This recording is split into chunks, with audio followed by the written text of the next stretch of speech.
asalaamaaleykum waa Thiès asalaamaaleykum waa Thiès ginnaaw bi ñu sante yàlla dañuy julli ci yonent bi sallallahu alayhi wa sallam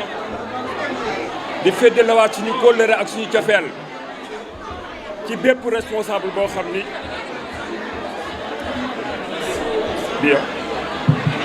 ci bépp responsable boo xam ne rek tey yaa ngi ñëw nga pour dalal Anta Babacar Ngom la 5e présidente de la République du Sénégal tey nag mu nekk bis boo xam ni bésu waa Thiès la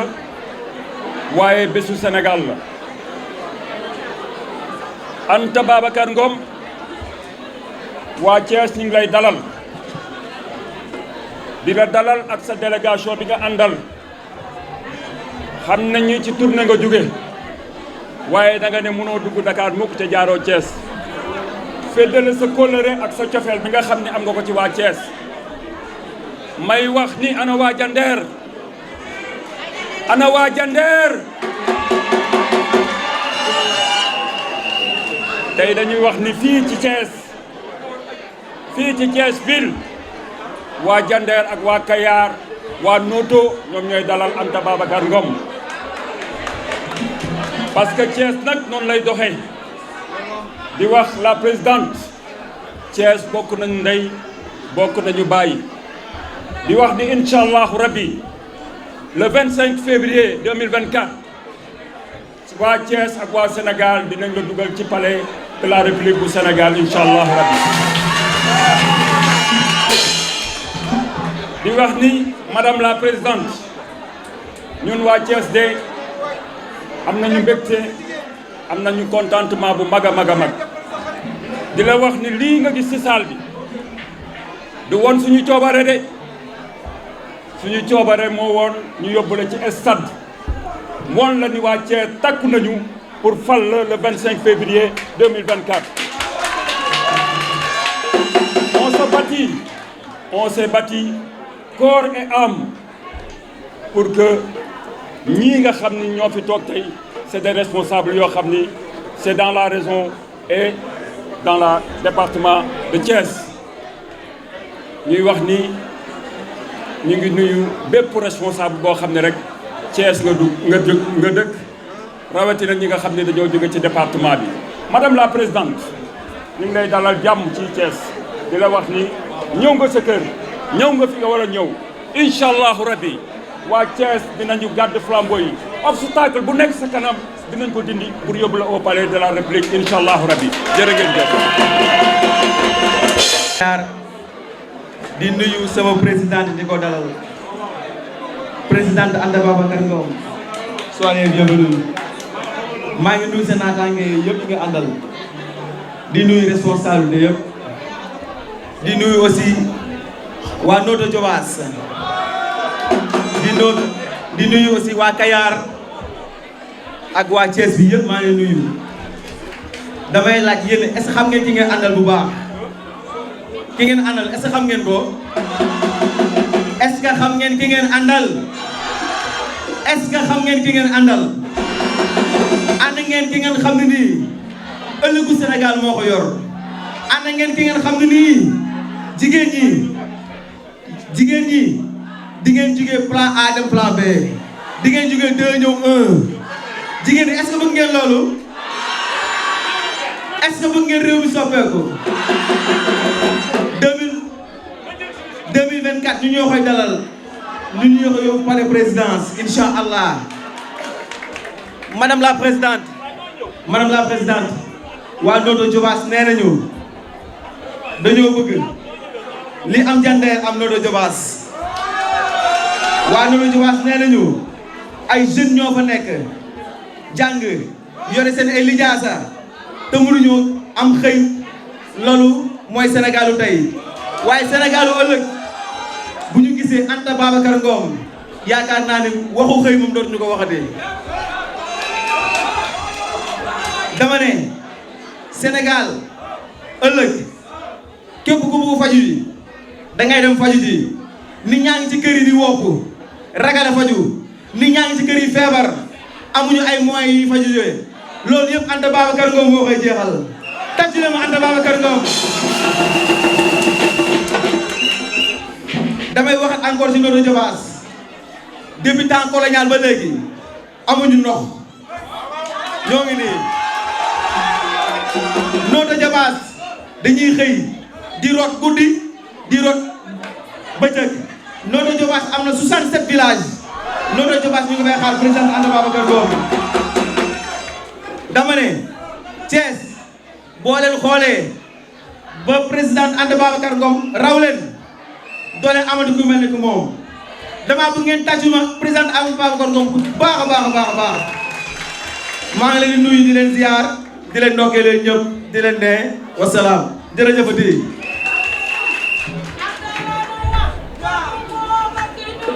am nañ ci leneen lu ñuy dox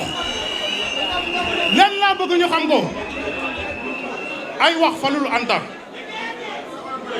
dox di dem falul Anta lii mooy fal Anta Babacar Ngom carte d'identité li ma bëgg mooy képp koo xamante ni si yor nga sa carte d'identité bu bis baa nga votel ko parce que waa Thiès sonn nan man nag démb wax ji ma wax dégg naa si ay menaces de mort ak lu ne dégg naa ko ci dañ ñoo naxa nax ban sonn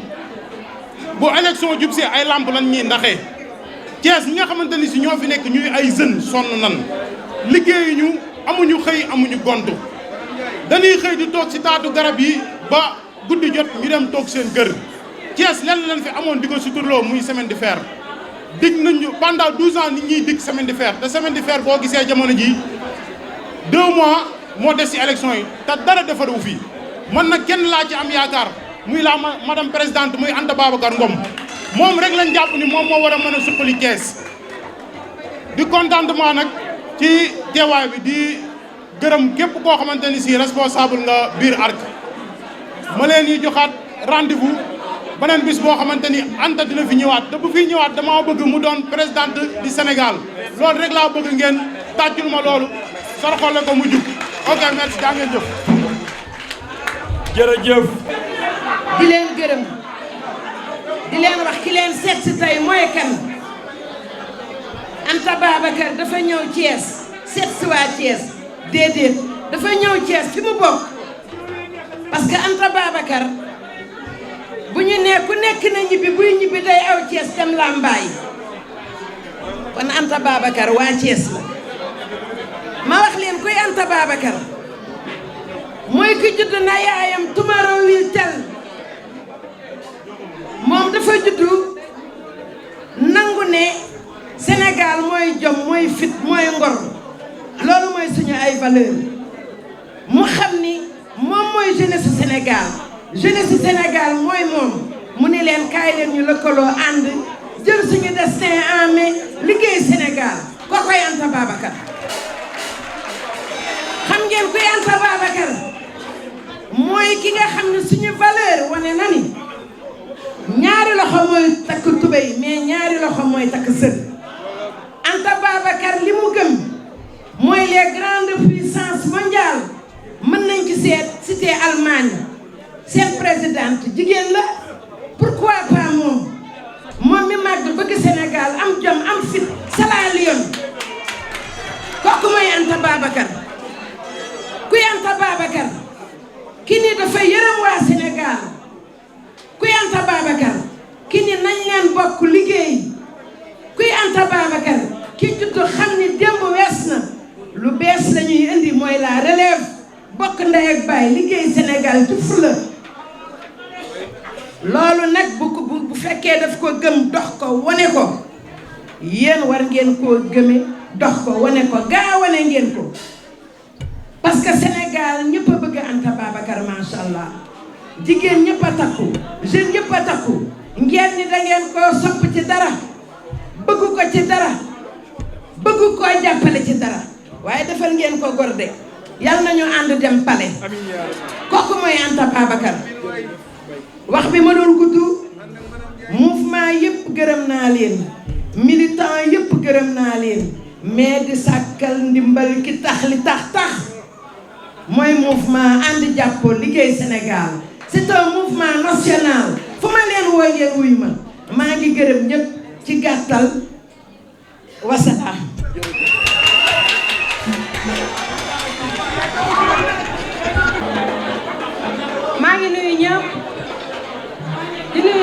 Thiès yëpp di nuyu département de Thiès yëpp di nuyu képp kuy responsable nekk Thiès maa ngi lay nuyu di nuyu Thiès maa ngi leen di ziar awoon na yéen ñëpp ci bi yéen ñëpp mënuma lim ñëpp mais responsable yi nga xam ne ñoo fi toog ñu ngi leen di jaajëfal di ñëw nag ci madame la présidente Anta Babacar Ngom madame la future présidente de la République du Sénégal pour une fois pour la première fois dans l'histoire du Sénégal jigéen ñi ñoo takku tey ne dañoo sonn dañuy indi changement ñu ne lan la relève est arrivée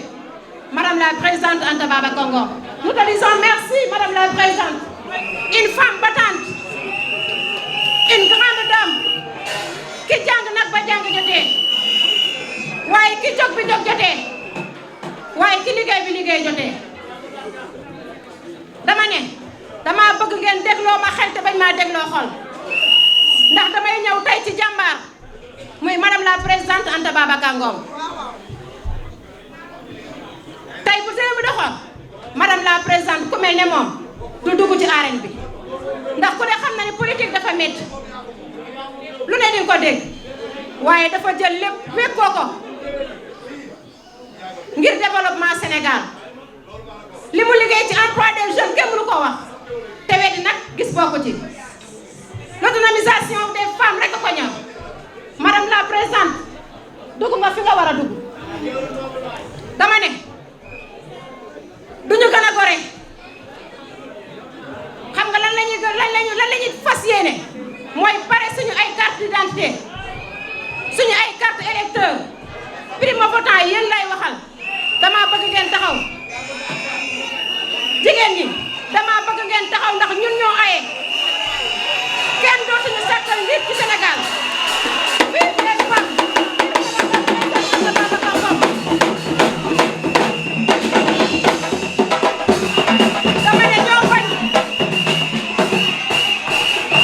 dama ne ñoo bañ kenn dootuñu sàkkal nit ñun jigéenu Sénégal ñoo taxaw dañuy defar réew mi nag ci mu neex ak mu naqari ndax métti yëpp ci ñun lay daanu si waat ñoo yor kër yi ñoo yor njaboot gi suñu doom yi di jël ay gaal di dem ñuy seetaan kenn waxu ci muy li métti madame la présidente li waral engagement am ci biir politique dama ne jigéen ñi ñun ñoo doon fale tey ñoo taxaw pour fal suñu bopp te c'est possible ah dañuy fal suñu bopp ñun le soir du 25 février incha allahu rabbi dañ naan vive madame la présidente Anta Babacar Ngom vive waa Thiès vive waa Thiès vive le Sénégal. Merci beaucoup.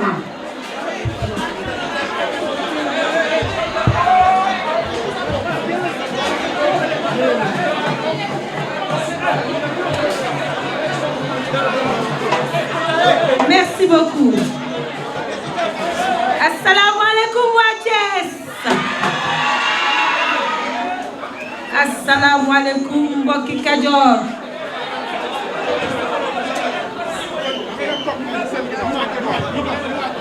Assalamu alaikum mbokki Sénégal.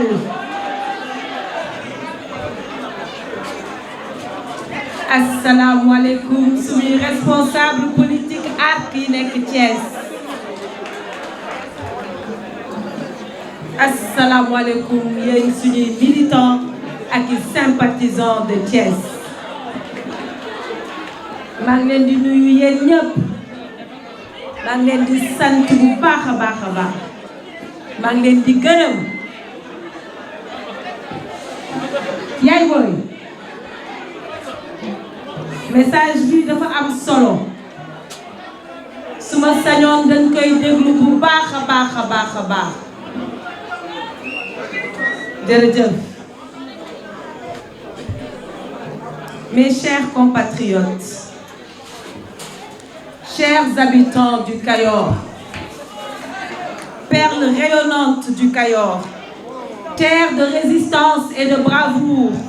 c'est avec une immense joie et un profond respect que je me tiens devant vous ce soir ici à Thiès. Thiès, ville belle, Thiès, ville rebelle et pleine de vie, carrefour d'histoire et de lutte, symbole de la force collective et de la détermination sénégalaise. Oui.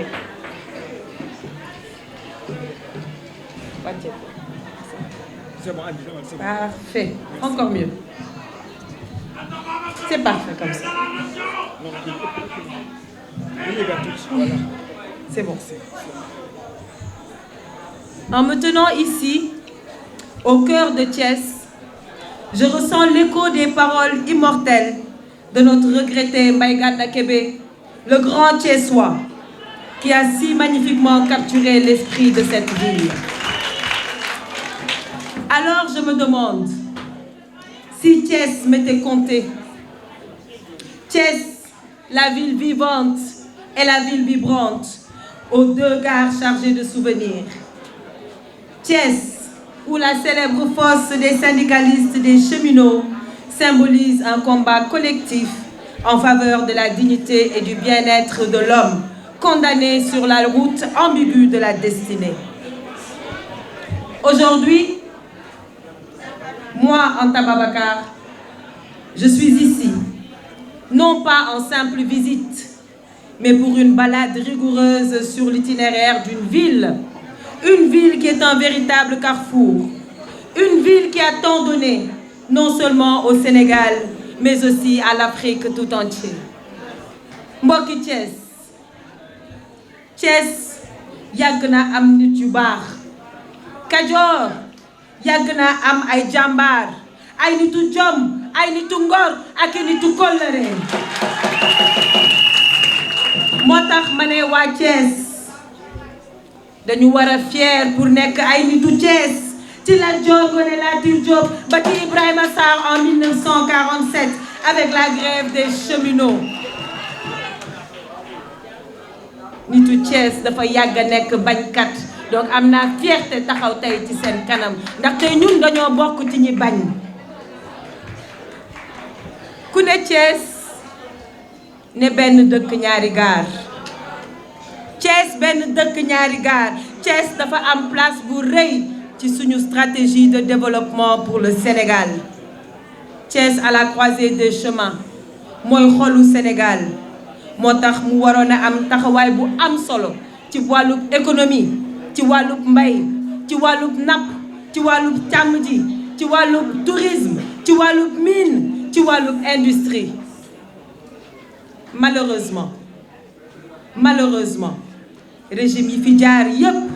dañu xeex Thiès ak jeunesse su Thiès naxaate lañ fi nekkee ak dige loo xamante ne duñ ko def. Loolu nag xarit yi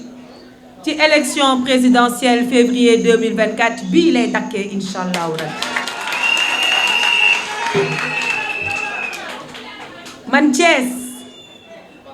waa Noto, waa Jandeer, waa Njar, waa Thiès Nord, waa Mbour, bépp doomu Thiès bi toog fii man gis naa ne yéen waa Thiès pare ngeen pour la rupture. Man gis naa ne yéen waa Thiès pare ngeen pour la relève. Gis naa ne yéen waa Thiès pare ngeen pour le changement. Jërëjëf. Fi may tàmbalee nag mooy delloo Thiès ci li mu waroon a doon. Mooy dundalaat les chemins de fer muy autorail. Yorin bu bon ak ñàkk a def investissement yi war moo tax régime bi fi nekk na saxal suñu chemin de fer. Bañ ko jëlee dénk ko ay mercenaires noonu lañ leen mën a woowee ñoo xam ne seen intérêt rek moo leen tax a jug foofu la raay ba téenee foofu la raay ba jugee yàqu nañ ko wax te dee. waxuma rénover terre waxuma rénover raay dañ na ñun dañuy renouveler waat tous les rails dañuy tabaxaat yokki kilomètre ba mu war a jaar fi mu war a jaar yëpp ba sénégalais yëpp war see mën a gis seen bopp. en plus de Dakar Thiès Tamba Kidira muy beneen bi doon Dakar Thiès Saint-Louis bëgg naa yokk ci sama programme raay bu jaar Dakar Thiès Tamba ba Ziguinchor ak Dakar Thiès Podor Matam def jonction diggante Linguère ak Diourbel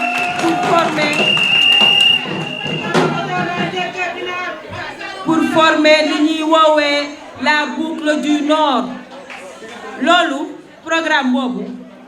maa ngi ko tuddee Arigoni mag ñi xam nañ li ma wax mag ñi xam ngeen li ma wax ñu ngi koy tuddee Arigoni dinaa ko yaatal ba bépp doomi Sénégal bu bëgg a tukki mën ko def ci confort def ko tamit ci sécurité ak fépp fu mën a doon. Le circuit de chemin de fer sera également accompagné d'un réseau d'autoroutes. mbokk yi il faut que chemin de fer dundaat il faut que Thiès kaay benn dëkk ñaari gaar dundaat sama yéene nag mooy pour Thiès duñu bàyyi dara duñu bàyyi benn domaine benn fànn muy naax saay incha allah bu ma faloo dinaa jagleel Thiès programme d'investissement bu ambitieux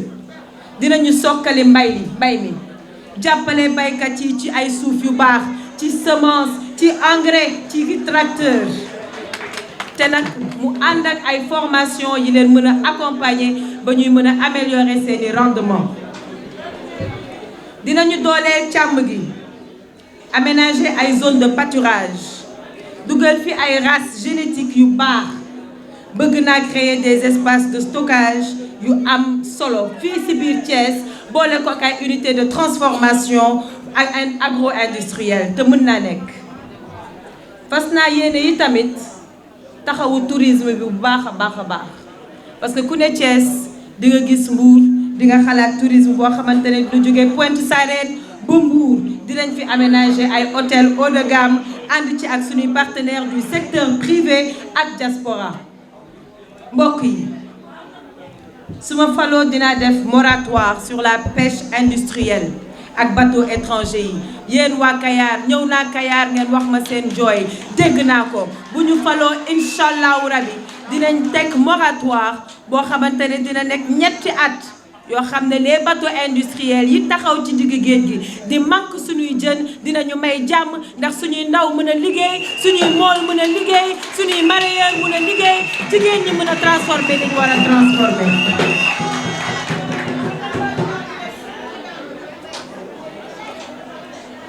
Merci. loolu dafa bokk ci li war a mën a xeex mbënn mi et encourager les jeunes parce que gis naa ne sonn nañu lool ñu koy yëg ci suñu biir xol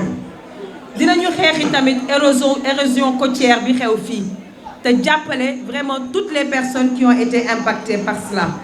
mbokki Thiès xam ngeen ne njàng mi ak faju dafa nekk priorité ci suñu programme Thiès salaamaaleykum dama ne Thiès dinañ fi ubbi ay centre ak ay lycée de formation professionnelle yu bëri moderniser l'école polytechnique de Thiès mais créer fii ci Thiès un lycée militaire d'excellence dédié aux jeunes filles mooy le Prytanée militaire de Thiès waaw du góor ñi kese ko mën jigéen ñi tamit war nañoo mën a dugg ci armée bi merci Inch'Allah dina créer ay centre de santé yu doy ci gox-goxaan yépp hôpital de Mbour ak hôpital de Thiès ñu liggéey ba relever ko à un niveau 3 Inch'Allahu rabbi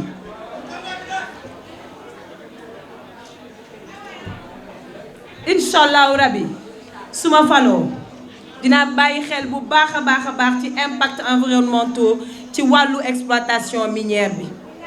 gars yi jooy nañ ko ñun tamit dégg nañ ko dinañu xoolaat contrat yi ba sénégalais yi mu nekk mën see gis seen bopp te mu wóor ñu ne contrat yi am nañu avantage ak njëriñ pour ñun sénégalais yi ndaxte ñun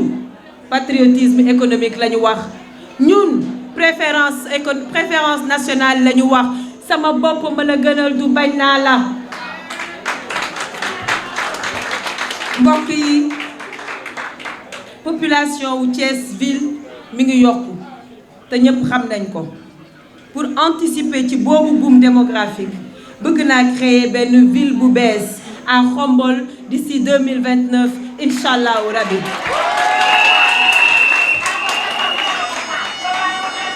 di nuyu sama yaay ji jóge Khombole di ko sant di ko gërëm tamit ci teewaayam. Mesdames et messieurs, mes chers compatriotes, en 2023, nous faisons face à une triste réalité. Un quart de siècle après l'alternative en 2000. En 2023, nous faisons face à une triste réalité. Un quart de siècle après l'alternance de 2000. Le Sénégal reste encore prisonnier d'un cycle politique stérile. Les espoirs d'un véritable changement se sont dissous dans des slogans vides, tandis que les politiciens de carrière continuent de perpétuer leurs vieilles manières, comme dans du Mburok.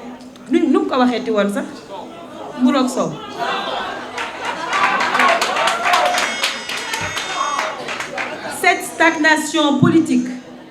où les perdants d'hier deviennent les espoirs d'aujourd'hui, et les vainqueurs d'hier deviennent les oppresseurs d'aujourd'hui, relève d'une dynamique circulaire qui entrave notre progrès. Notre pays mérite bien mieux que cette répétition incessante et indécente de chemins politiques infructueux. Quand je serai élu, je mettrai un terme à la stagnation économique. Je déploierai une stratégie pour construire une économie robuste, une économie enracinée dans un tissu industriel dynamique. Je transformerai notre agriculture en une industrie agroalimentaire prospère, ajoutant de la valeur à nos produits locaux et assurant définitivement notre souveraineté alimentaire. Je m'engage également à augmenter notre production de viande et de lait en intégrant les technologies modernes et innovantes et en créant les opportunités d'entreprise dans l'élevage. Quand je serai élu, je garantirai la souveraineté énergétique du Sénégal. Mon ambition est de développer une puissance électrique installée de 14 gigawatts d'ici 2034. En construisant des centrales électriques sur tout le territoire national. Cette initiative fera du Sénégal un pays industrialisé et autosuffisant en énergie.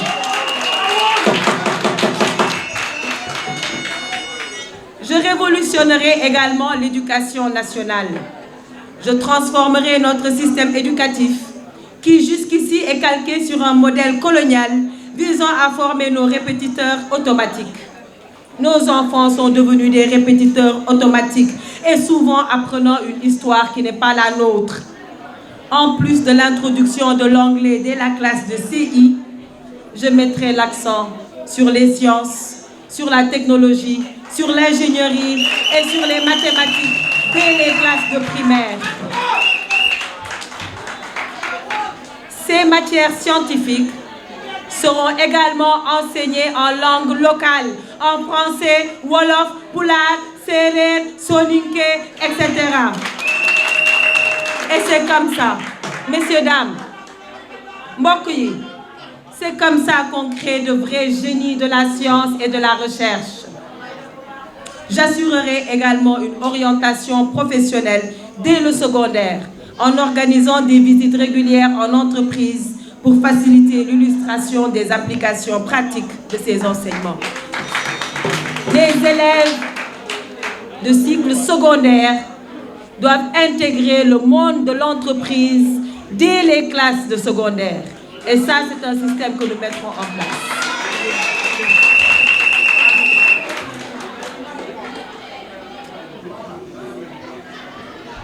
Quand je serai élu, Inch'Allah Rabi,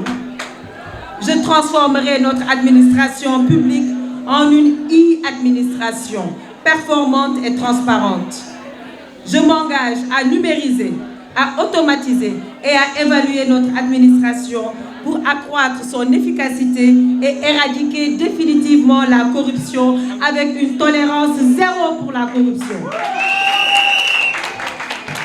C'est fini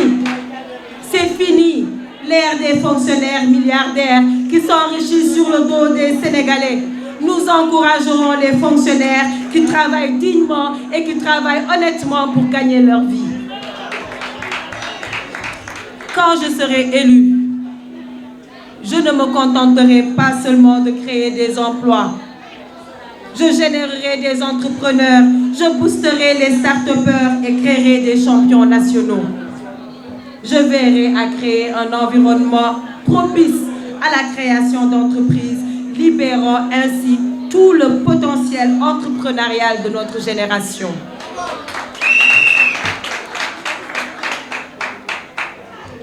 Je m'engage aussi et surtout à réduire les inégalités sociales.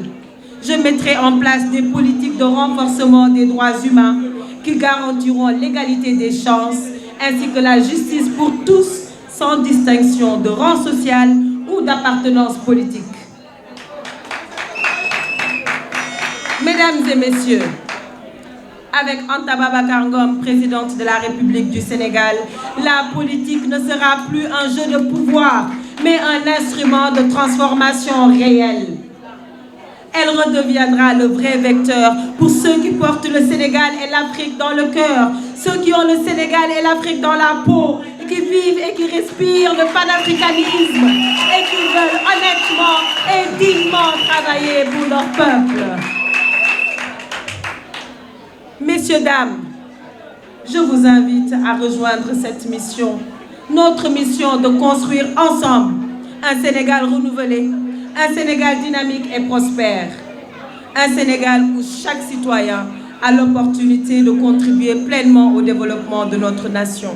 Rejoignez-moi pour faire de cette vision une réalité.